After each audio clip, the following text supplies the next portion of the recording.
Okay, so it's recording. Hello, everyone. Thank you for attending. This is the first session of 2024. This is a series of sessions in which we'll discuss how to quantify animal suffering, particularly farmed animal suffering and animal welfare in general, and how to make comparisons among different welfare challenges, systems, animal source products, interventions, campaigns, and so on. As well as this is an opportunity to present you with some ideas and some resources and some tools we are developing this year in the Welfare Footprint Project. I must say that the series was very much encouraged by the team at the Impactful Animal Advocacy. So thank you so much, Constance and Sophia and the team, for this wonderful resource and for encouraging this. I like your background. And so by the end of the talk, I'll leave the slides and recording the link to the video in their Slack channel.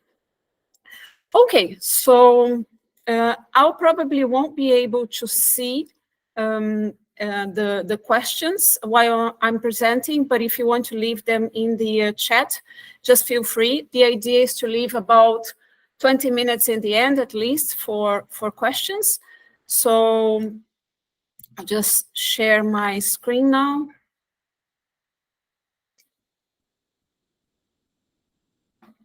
Okay. And can you see it? Just give me like a sound sign. Yeah, looks good. Yeah? Yep. Okay. So the idea for this first session is to discuss the issue of prioritizing between interventions that mitigate either brief but very intense suffering or a longer lasting suffering, but that's more moderate. And so for those of you who don't know us, at the Welfare Footprint Project, our mission is to inform efforts for the prevention and alleviation of animal suffering, particularly farmed animal suffering. And to do this, we use a method whereby we quantify animal suffering, and now we're also moving to positive welfare as well, but using a meaningful metric, which is time in pain of different intensities. And with this, we want to help determine the most effective courses of action, both for organizations, policymakers, legislators, and even consumers when making choices between different products. The content of this session is available in a draft, and here you have the QR code for the draft. Please feel free to this is a Google Doc, so please feel free to go there and make suggestions and criticisms and so on. As you see in this session and many of the sessions, we might not be able to give you the final answers to the questions we are addressing. It's mostly intended for the discussion of ideas and food for thought and so on. So just please feel free to go there and leave whatever feedback and suggestions you want. Okay, the scope of the session is also not to talk about the method itself. If you want, you can go to the website and check the talks, the publications we have there. But briefly, the measure we use for measuring suffering is what we call cumulative pain, which stands for cumulative time experienced in negative affective states. So anything that is unpleasant, either physical or psychological, hunger, thirst, fear, pain of an injury, of burning event, etc., of different intensities. So this can be applied because time in pain is something that is universal. It can be applied for chickens, for shrimp, for fish, for birds, or even for humans. And as you may notice from the definition, we focus on two dimensions of the pain experience, which is duration and intensity. And we have 4 categories of pain intensity, from annoying to excruciating. So annoying is just like mild discomfort, an itch, a mosquito flying around you, or some discomfort around resting, for example. Hurtful pain is something that disrupt the ability of individuals to function optimally, so they can still go about doing what they do to survive, eat, forage, explore, etc. But attention is somehow impaired, cognition is somehow impaired, and so on. Now, disabling pain, as the name says, disables the individual. Is the type of pain that would put you in bed. It may disable eating, sleeping, etc. It's very, very intense pain. And excruciating pain is reserved for extreme cases. It would be something like torture-like pain, or the pain associated with burning events or being scalded alive, etc. So we use it very, very cautiously. And even though we'll not discuss the method, but basically what we do to assign intensity and duration, or probability that pain is of a given intensity, is to rely on a number of welfare indicators such as behavior, physiology, neurology, pharmacology, so the effect of drugs on behavior, and so on. So here's just a list of examples of the type of indicators we can use. Okay, so we use this metric to estimate the impact of different interventions, such as the welfare impact of cage-free campaigns or the Better Chicken Commitment. The results are available in these books, which you can access freely in our website with all the estimates. And what we found, for example, is that in the case of cage-free campaigns, you have, for example, here you have the pain, annoying, average time in annoying, hurtful, disabling, and excruciating pain endured by the average laying hen in the systems, and the same for a cage-free aviary, indoor cage-free aviary. And what we found is that the transition for the cage-free housing is expected to reduce, for every laying hen that is raised in a cage-free aviary instead of a cage, it's expected to reduce at least about 60% of the time spent in annoying, hurtful, and disabling pain. So not so much different in excruciating pain, at least for the harms we measured. This is a very conservative estimate, so it's the minimum time in pain, or percentage of time in pain expected to be averted for every laying hen. And the reasons for being conservative are discussed in these books. Also, in the case of broiler chickens, we also have here time in, let's see if I can get a marker. Okay, so time in annoying pain for fast-growing and slower-growing breeds, hurtful, disabling, and excruciating. Excruciating is in seconds, and here I have days. And what we found is that the adoption of slower-growing breeds is expected to reduce time in hurtful, disabling, and excruciating pain by at least 24%, 66%, and 78%, respectively. Not so much time in annoying pain. Again, this is a very conservative estimate, and the reasons for being conservative include not being open to criticism by the industry. So, as you can see, our final estimates are given in using four different metrics: time in annoying pain, hurtful pain, disabling pain, and excruciating pain.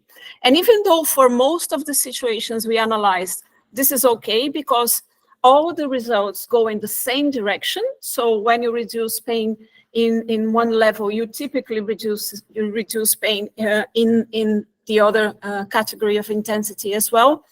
There might be cases in which you have a more difficult trade-off, that you have brief intense pain and long, more moderate pain. Also, it could be more practical to have just a single metric so that you could have measures of the cost effectiveness of the interventions, the cost benefit of the interventions, and so on. So why don't we do it? Well, before going that, why we do not integrate the four categories of pain intensity into a single final measurement or estimate of suffering? One way to go about it would be to analyze the difference in terms of aversiveness caused by the different levels of pain intensity and how they can be offset by different durations. For example, here I have excruciating pain and disabling pain. So in this case, time spent in both levels is the same. So it's obvious that excruciating pain here, the cause of excruciating pain, is worse. Now, what if the time spent in disabling pain is longer? Are they still, is the event leading to excruciating pain still worse? Is it like worth it to mitigate it instead of disabling pain? And what if the time in disabling pain is even longer and longer? What is the time that makes these two levels of intensity equivalent? If we could know that, we would be able to integrate the different levels of intensity into one. So let's say that 1 minute of excruciating pain is equivalent to 100 minutes in disabling pain. So we could multiply time in excruciating pain by 100 to have a metric of disabling equivalent pain, for example. So using this table here and just a very simple example, using just hurtful, disabling, and excruciating pain, just note, we don't think annoying pain is really decision relevant. It's just very mild discomfort. So focusing only on the more intense pain levels. Let's say, and this is just hypothetical, that using disabling pain as a reference and estimating the time in disabling equivalent pain, the time needed to make the experience of hurtful pain as unpleasant as 1 unit of disabling pain, the same with excruciating. Let's say this is the equivalence we had, and let's say we had 10 minutes, estimates of 10 minutes in each level of intensity. So if we were to make this conversion, then we would say, well, this 10 minutes in hurtful pain here is more or less the same as 1 minute in disabling pain. For disabling pain, it doesn't change. And let's say that 10 minutes in excruciating pain, because it's so much worse, it's like 10,000 minutes in disabling pain. So here we would have a single metric, the time spent in pain that is equivalent to disabling pain, to this very intense pain. And we would have a total estimate of 10,011 minutes in disabling equivalent pain, which is about 166 hours. Why don't we do it? Why don't we integrate and have a measure like of intense suffering, like in this example here? Well, for a number of reasons. Actually, we tried this in the end. In 2018, we had a pilot project with pigs, and we converted all the metrics to disabling equivalent pain, 1 hour of disabling equivalent pain. But following that project, we gave up that idea for a number of reasons that we're going to be discussing here. So there's virtually no knowledge, data, or evidence on what would be the equivalence of the intensities and how they should be integrated. So how much worse is excruciating pain comparing to disabling, or how much worse, even if not our categories are used, very intense pain compared to more moderate pain is, or more moderate pain compared to more milder pain. So there is, surprisingly, to our surprise, there hasn't been really research on this topic.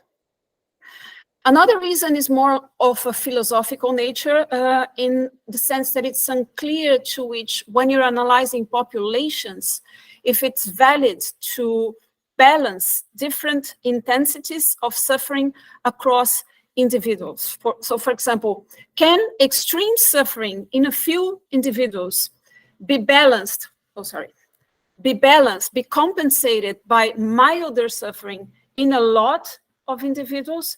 Because if we were to do this integration, we could end up with measures of cumulative time in pain or disabling-like pain that were the same for a population with a lot of mild suffering and no intense suffering, against a population with few individuals suffering a lot, but most individuals not suffering, for example. So can we do it? Is it valid?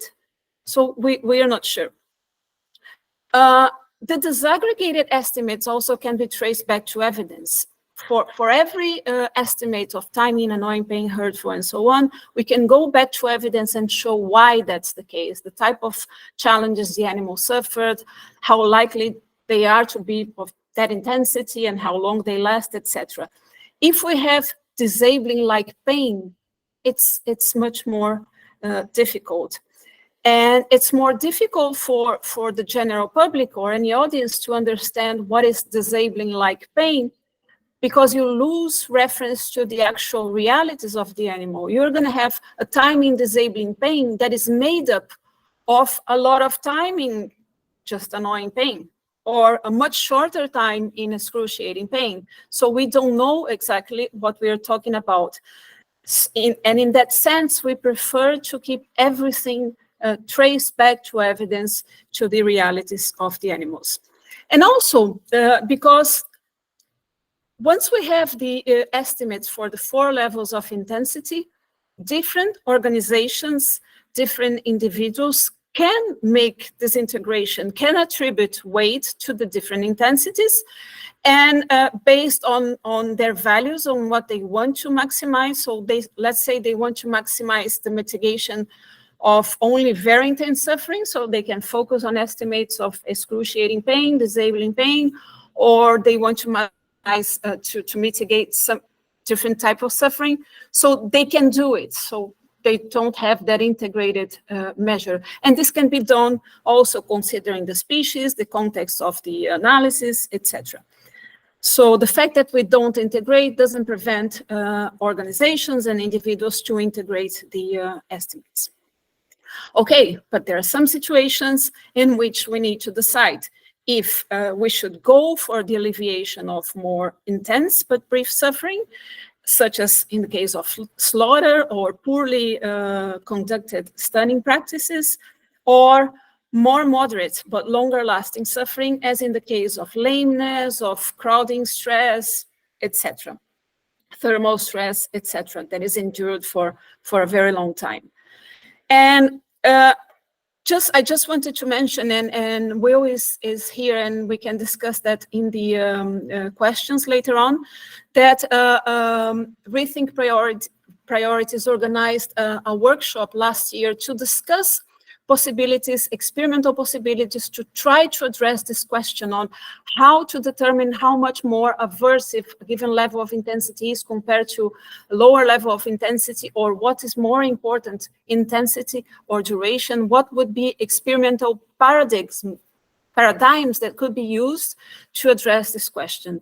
And briefly, we couldn't come up, and the group of people there couldn't come up with any definitive solution. There are a number of problems with different experimental paradigms. Also, it's very hard to replicate the conditions that farmed animals experience in the farms in an experimental setting in the laboratory. There's also difficulty in the sense that it's hard to rely on the preferences of animals or on the way they behave, because they may not maximizing their overall welfare over a longer time frame. Of course, they will not prefer, and they will try to avert at all costs intense pain. They were selected for this, but that doesn't mean that that reaction reflects the best course of action or is maximizing overall welfare. So it's very hard to devise a situation in which we can have an answer to this question. Okay, so in this session, I will, taking this into account, in this session, the idea is to see, using studies in humans, because humans are able to self-report their pain and their preferences and their experiences, use reports from humans to try to understand what is worse, brief intense suffering or longer lasting but more moderate suffering. Also insights from people who are suffering the pain at the time that the research is being conducted. They are self-reporting the pain as it happens. Evidence from psychophysics, also in humans, to see if there is any clue that we can use with the animals.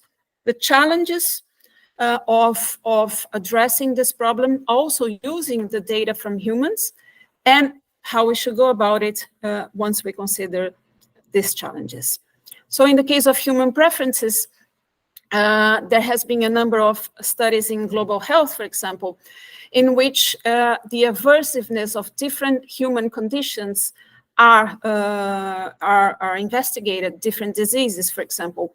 And there are different ways to assess this, but one of the ways which is particularly useful for us is to understand the time that people would trade from perfect health to avoid a condition. So let's say a severe case of cancer. Perhaps people would trade 10 years of healthy life to avoid 1 year of severe cancer. But in the case of an infection or a flu, they would trade half a year or a week of healthy life to avoid that case of flu. Based on those answers, then we can try to estimate the degree of aversiveness of different conditions, mild, moderate, and severe, and then how they can be compensated by withstanding a longer time in one or a shorter time in another. And what we find from these studies is that the aversiveness of pain, of unpleasant experiences, increases superlinearly with intensity. So when you go from mild to moderate pain, you have an increase in intensity, but from moderate to severe pain, the increase is much, much larger. So there is a disproportionately greater aversion to pain that is more severe. So in our case, excruciating pain would be much, much worse in relation to disabling pain than disabling pain is in relation to hurtful pain. The problem with this research is that these estimates in humans are derived not only from the affective experience of pain, but also by considering many things that these diseases, that these health states entail, such as lack of mobility, functioning, self-care, etc. And many of these perceptions are associated with cultural and social aspects that are not relevant to animals. So we cannot extrapolate directly from that. And also, most of this is using participants that judge the states without having experience in the states. So there are a number of biases that may emerge from this. There's also some research by the Qualia Research Institute on pleasure and pain. And I encourage you to go to their webpage and have a look. And they also found something similar, that the aversiveness of pain increases superlinearly with intensity. So, for example, when they asked participants to rate their worst experienced pain as compared to their second worst pain experience, what they found was not that the aversiveness of the painful events increased linearly with the intensity, but disproportionately for more intense events. So cluster headaches, for example, were judged as extremely more unpleasant than amputation, which was not so much more unpleasant than chronic back pain. So as you go from mild to moderate to severe, the aversiveness of that increases disproportionately, which would lead us to the conclusion that you need much more time in milder forms of pain to compensate for a brief intense pain. So you need a long, long time in more moderate pain to compensate for a brief moment in intense pain. The problem with this also is that the participants relied on memory, and memory is also subject to a number of biases. So, for example, one of the main biases that we see with the memory of past events and past unpleasant events is known as the peak-end heuristic, or the peak-end rule. And here you have pain intensity and duration. So you have these two experiences, and they are absolutely the same. There was a peak of pain, and here the experience ended here. And in the future judgments, participants said, well, it was horrible. In this case, you also experience the same amount of pain and the same temporal evolution of pain, but in a future judgment, participants said, well, it was not that bad, it was okay. And what happened here? Here, what happened is that the end of the experience was milder. And people tend to remember the end of the experience. So if the end was not that bad, this is going to be judged as better when you remember it than this, even though overall you suffered more pain here than here. So this is a problem for remembering how unpleasant different events were. This is also a problem for animal experiments, if this can be translated to animals, in case of condition-place preference and condition-place aversion experiments. We don't know if this rule works for animals, but just as a note, if it does, it would be wonderful, because by making an experience that is bad more pleasant in the end, you can, the longer term effects of the painful experience in terms of, sensitization, anxiety, fear, etc., can be somehow mitigated. But we don't know if this is the case for animals too. Okay, so because we have this problem with memories, we also analyzed some studies. We looked for studies looking at first-hand experiences. So women in labor, or experience with post-surgical pain, or with cancer pain, for whom the questions were made while they were in pain.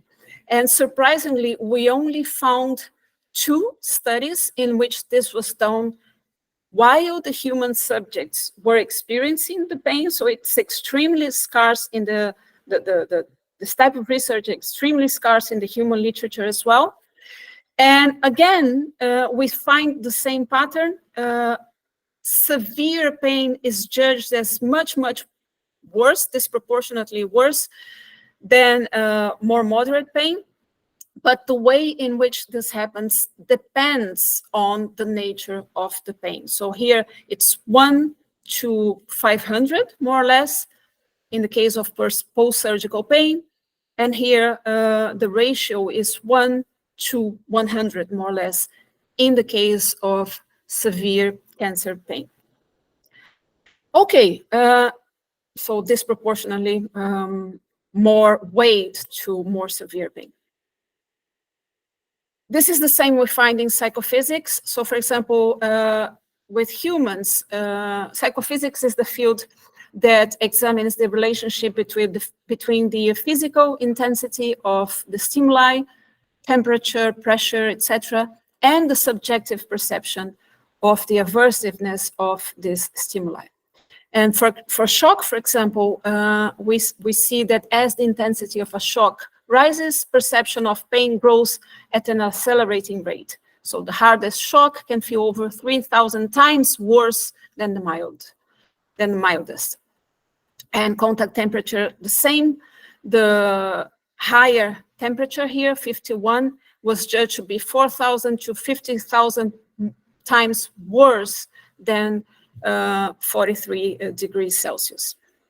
So again, this greater emphasis on more intense pain, disproportionately higher emphasis on more intense pain.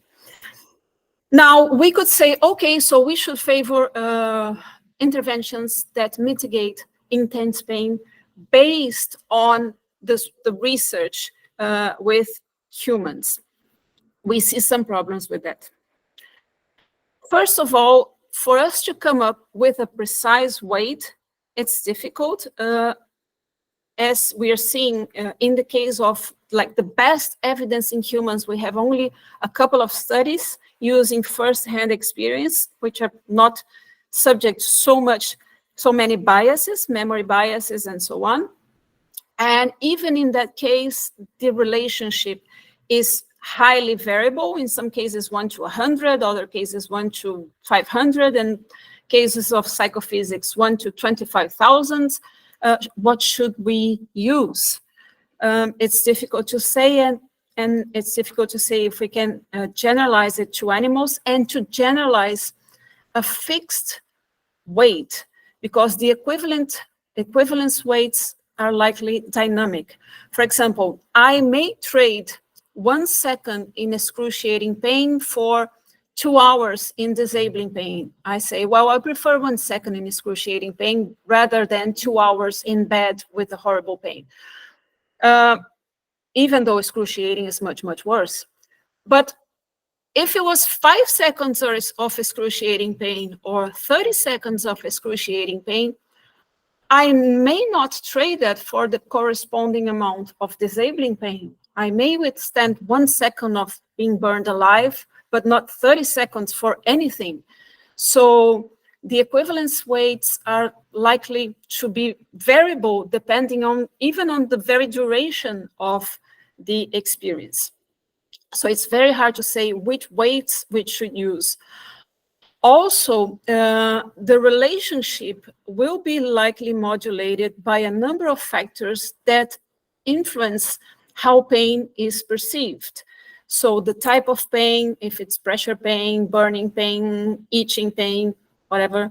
The anatomical location, if it's like a precise pain in a specific point or very diffuse pain. Attentional states, if I'm being distracted by something else or not.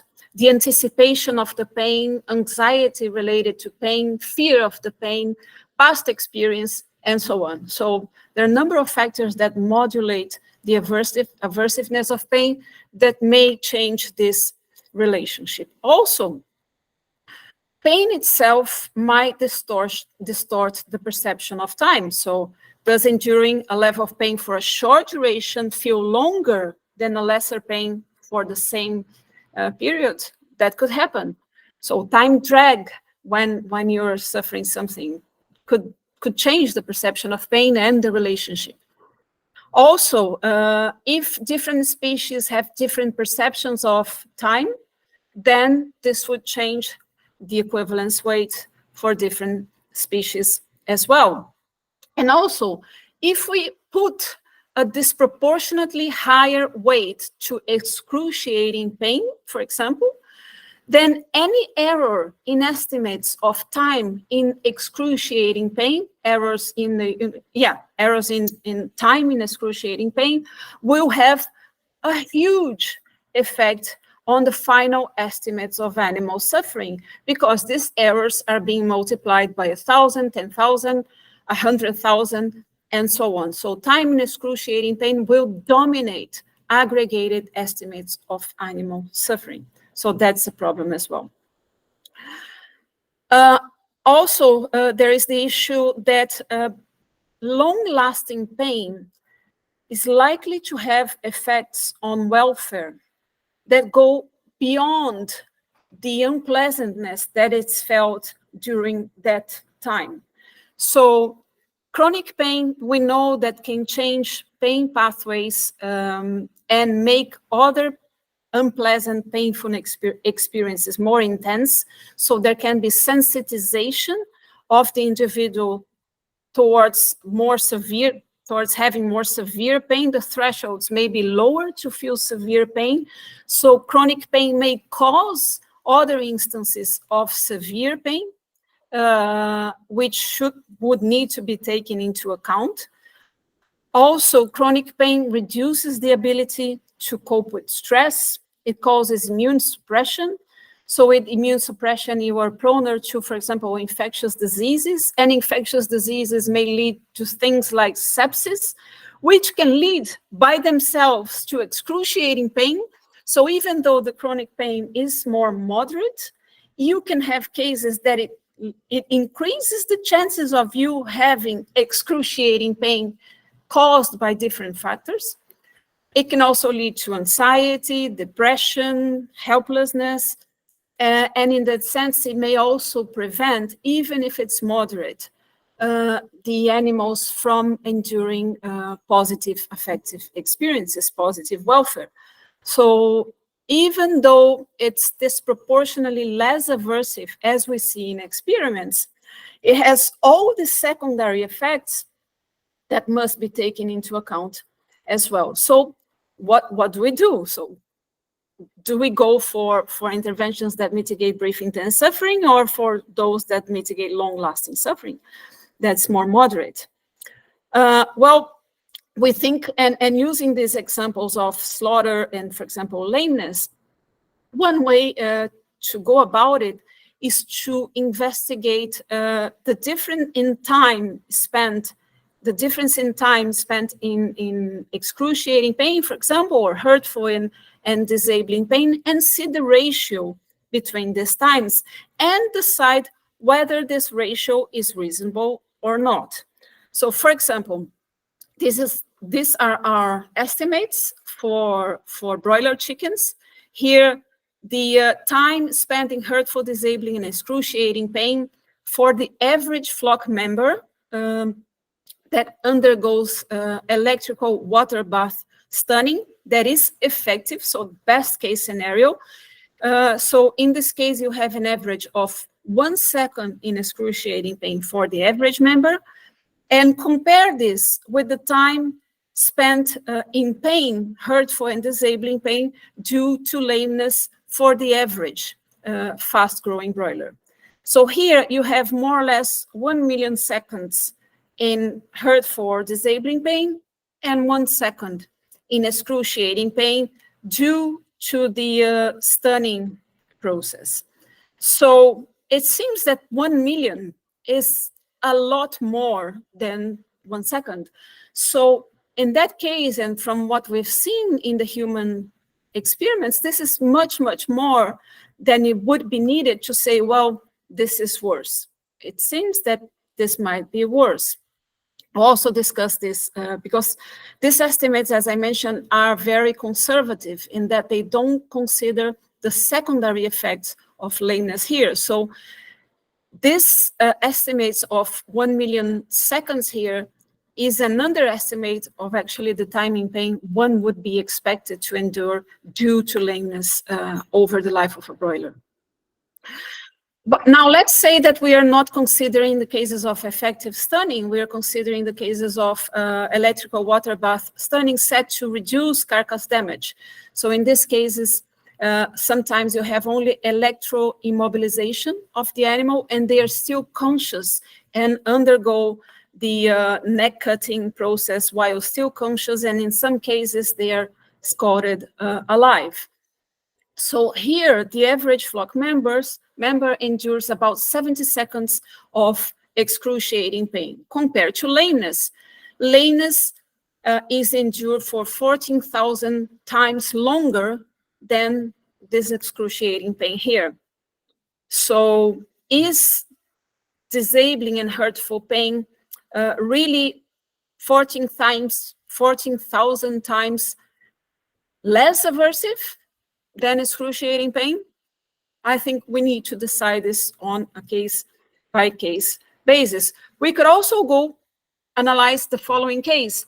What about that individual that while being stunned undergoes the worst possible outcome? So shackling while shackling with a broken leg, that is the pain of the broken leg here, and then the electrical water bath stunning is not effective, so there is the pain of the shock. Also fear here, the pain of neck cutting, and then the animal is scalded alive. In this case, we estimate almost 2 minutes of excruciating pain. If we compare this with the worst possible outcome in the case of lameness, which is a bird with a gait score of 5 at the slaughter age, then we have here that we have 2 minutes compared to 3 million seconds of pain due to lameness.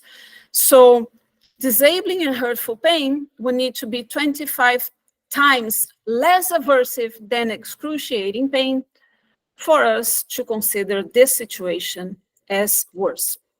Now, one thing that I think is also really important is to consider the secondary consequences In the case of lameness, let's say we go for an intervention that reduces the incidence of lameness. Lameness reduces mobility, so it causes a higher incidence of contact dermatitis, behavioral deprivation, hunger, thirst, because the animals may not be able to reach the feeders and drinkers as effectively. Contact dermatitis, in turn, may increase the risk of infection and increase the risk of sepsis, which can lead to excruciating pain. So even if we don't think that much more time in pain due to lameness justify mitigating sources of lameness, we also need to consider that lameness also causes all this and may lead to excruciating pain. And so interventions that reduce the incidence of lameness will also have all these benefits of reducing time in pain due to these other issues as well. We haven't calculated that in the table that I showed you because the scope of that analysis was different, was to understand the minimum time in pain averted with the better chicken commitment. But we could have calculated the using our method, the effect of reducing the incidence of these diseases as well. But just saying that you need to analyze the full range of consequences of an intervention before deciding which one is, which intervention is more effective. Let's say comparing stunning with the case of chronic hunger in fast-growing broiler breeders, female breeders. Here you have about 22 million seconds in pain, whole life, like months of pain, due to chronic hunger in breeders as compared to 70 seconds of excruciating pain due to a poor stunning procedure. So that's a lot more. Time in pain here is like 300,000 times longer than this time here. And chronic hunger also have a number of secondary consequences such as aggression, thirst, poor resting, impaired immunity, and so on. So in this case, it might be worth to consider interventions mitigating the suffering associated with chronic hunger as opposed to stunning. Of course, in the case of brief intense suffering in the beginning of life, such as surgical castration in piglets, you also need to consider the consequences of brief intense suffering. For example, here in the case of surgical castration, you have some time in excruciating pain, disabling pain, and a lot of time in a week, almost in annoying and hurtful pain, but also the consequences of surgical castration, which could be the infection of the wound, impaired immunity, a higher incidence of pneumonia, pericarditis, increased sensitivity to pain, but you also have reduced aggression and reduced incidence of skin wounds. So you need to consider it all when deciding if brief intense suffering or longer lasting moderate suffering is worse. Okay, so just to wrap it up, where difficult trade-offs are present, what we suggest is the analysis of the ratio of the time spent in intense pain as compared to more moderate pain, but still severe pain, and this should be done in a case-by-case basis. You should account for the full range of consequences of the different situations, and I haven't mentioned it because our focus is on the measurement of suffering, but you also need to consider, of course, factors like the scale of the intervention, tractability, cost, etc. So thank you so much. We have at least 15 minutes for questions and discussion. And if you want to give feedback, you can use this QR code here. Okay, so I'll stop sharing and let's see. To see if you have any questions.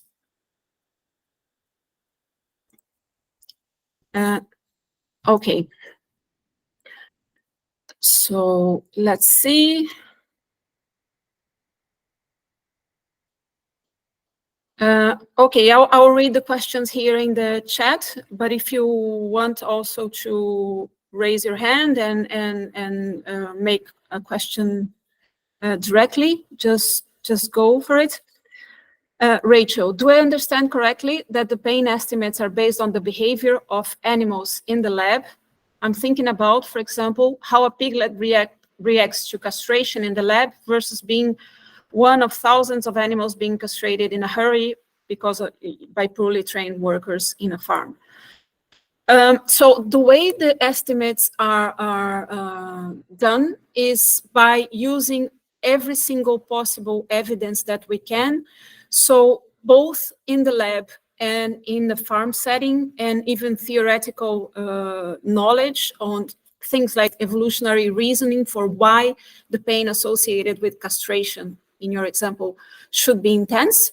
From an evolutionary perspective, it makes sense that the pain associated with future reproduction is intense, but also you have a number of markers of pain, like pain-specific behaviors following castration without anesthesia, hormone levels, facial expressions, etc., done in the lab and in farm settings. And once we have this evidence, what we are doing now, and this is an upgrade of what we did before, is to rate the evidence on the extent to which it's compatible with the different definitions of pain intensity. So for each piece of evidence, is it compatible with annoying pain, hurtful, disabling, excruciating?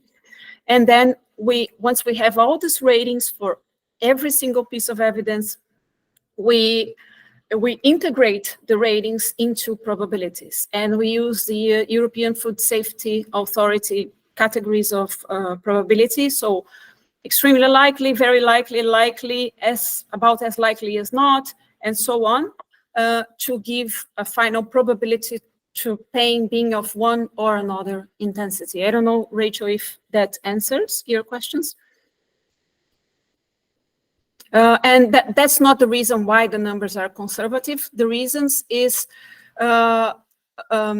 we prefer to err on the side of caution because we were calculating the impact of the campaigns, cage-free campaigns and better chicken commitment campaigns. And we didn't want to leave room for the industry to say we were exaggerating. And in that sense, we didn't consider the full range of implications of a cage-free campaign, all the secondary effects that I mentioned, because not all of them are completely well established. So that's not the reason.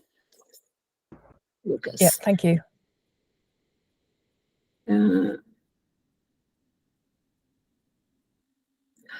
Lucas, do you have a couple of examples on how comparison could look like in fishes or invertebrates? I think it would be the same situation. So, for example, in fish, we are studying right now the pain associated with slaughter, with asphyxiation. So it depends on the species. Some species will take 2 hours struggling and while still conscious to die. And this will be a lot of time in very intense pain, which may subside as time goes by. It's not certain. And then you would compare the situation with a situation for a fish, a farm fish, for example, in which there's crowding stress over the 2 years of life of the fish when the fish is in a pond.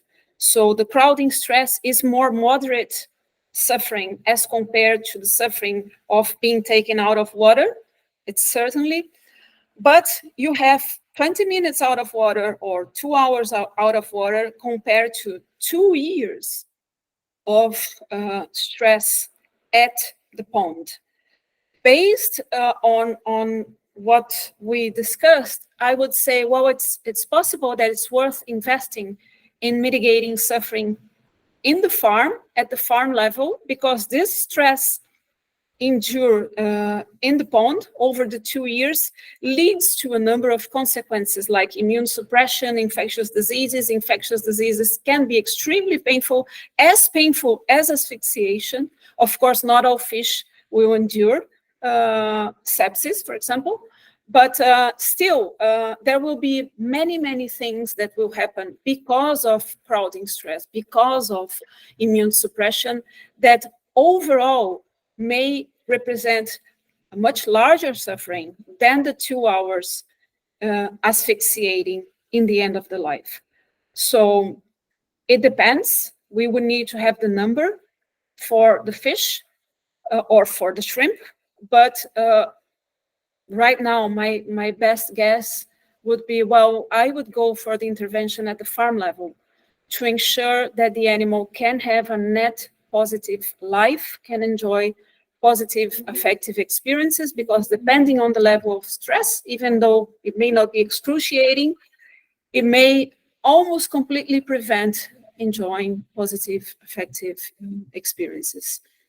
Does it make sense, Lucas? Okay. So it's not definitive answer. We don't have a definite, like a fixed answer for everything. I think it needs to be analyzed on a case by case basis. And I think it's more or less the same conclusion that Will and Adam arrived in their report of the workshop in which we discussed the relative importance of duration and intensity. Will, let me know if you don't agree with that. No, I basically agree. But since you invited me to talk, I'll maybe ask a question that I had, which I was just curious if in any of your work you found interventions where there is like a trade-off, where you might be like increasing one type of pain at the expense of reducing another. Like I think the only one I could think of off like the top of my head is that, you know, there's like discussion about how quickly controlled atmosphere stunning should be done, and like that might trade off how severe it is versus how long it takes. But yeah, I'm just curious if in your work on broilers or hens or pigs or fishes, you found any other interventions that are like that? No. So far, with the production systems we looked at, the direction of the intervention was clear. So definitely cage-free settings are better than cage settings, or use of slower growing broiler breeds is better than fast growing, even though they live longer, so they would have more time suffering because their life is like 2 weeks longer. But still, it's better to use slower growing breeds, because when you have better genetics, the harms that they experience have their onset later in life. So they end up, in the end, experiencing shorter times in pain. And with the stunning, like the CO2 stunning, we haven't analyzed different types of stunning, like multiple phases as compared to lower number of phases. But I would imagine it's difficult to say. In that case, I think we will need to run the calculations and see what the ratio is of time in more moderate pain in the case of like more phases as compared to more briefer but more intense pain when you have just 1 or 2 phases, and see what this ratio is. Is like 1 to 100, 1 to 1,000, and make a decision based on that. Now, that said, there are other considerations that should be taken into account. So things like, well, it's likely that people in the slaughter plants may go for a faster stunning anyway, because they want to speed up the process, because this is like much more cost effective for them from the point of view of saving money. So this sort of thing should be considered too when the answer is not clear. But so far, we prefer to keep our solution is to keep the 4 levels of intensity disaggregated, because this will vary so much with the species, with the system, with the situation, that we don't think it's feasible right now to come up with this equivalence levels and integrate them. the estimates. It makes cost effectiveness calculations harder, but as I said, in most situations, we can have a clear ranking of the options that organizations have.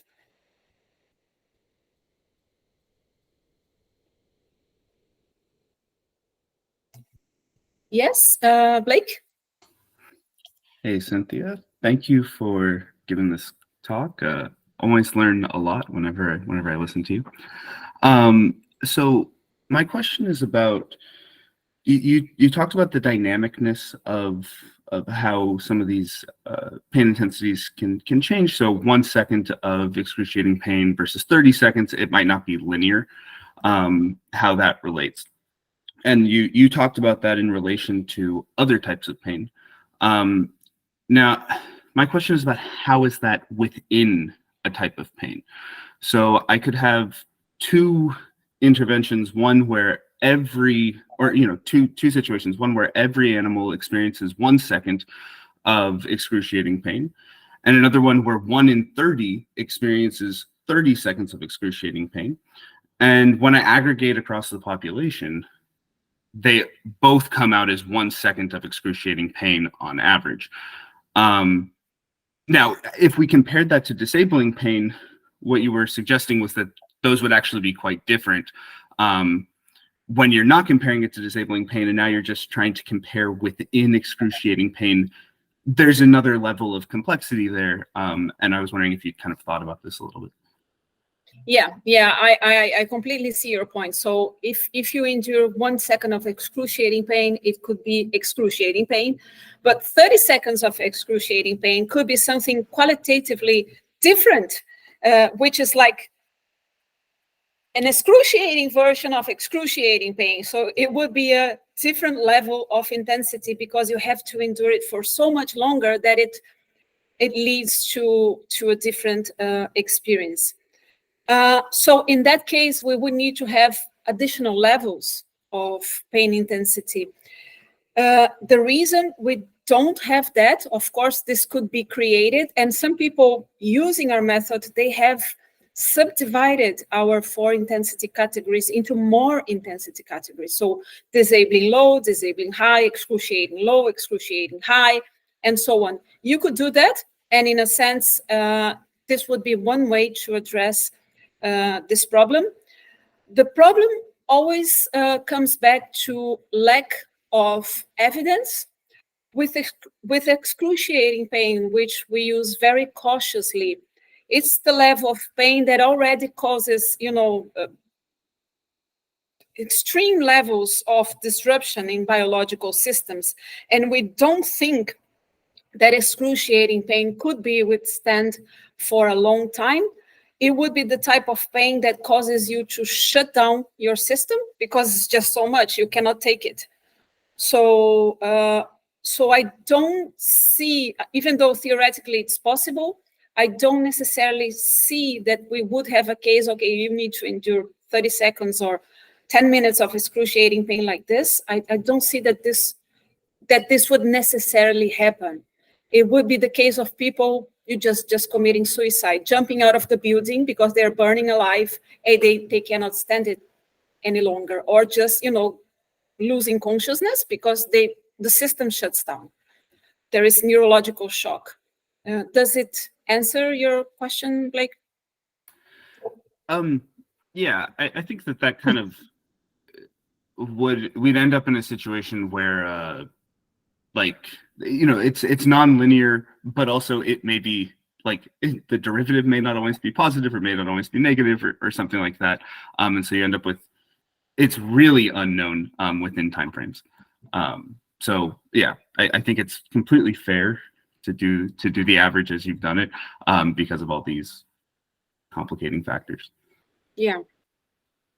I mean, but if anyone has potential solutions to the issues we are dealing with, I mean, we are super happy to try in the areas you are working on. So let's say you are working with, pigs or cows or dairy cows or shrimp, and want to try a different way of looking at that.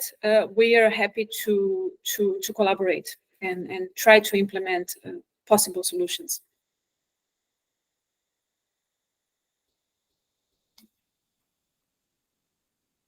Let's see if there's any other question here. Okay, so if anyone doesn't have any other answer, I'll stop the recording. And thank you so much. This was our first session, so I hope it was useful.